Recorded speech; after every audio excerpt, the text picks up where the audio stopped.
Mga kapuso, mahalagang updated tayo sa mga dapat malaman ngayong eleksyon 2025.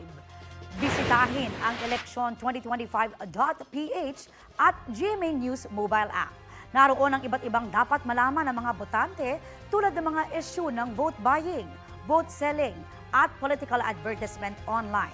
Malalaman din ang mga hakbang ng mga otoridad para mapanatiling maayos ang eleksyon, maging ang mga plataporma ng mga kandidato at real-time updates ngayong araw ng eleksyon. Ang pagbabantay sa eleksyon 2025 dapat komprehensibo, dapat abot kamay ng Pilipino at dapat totoo.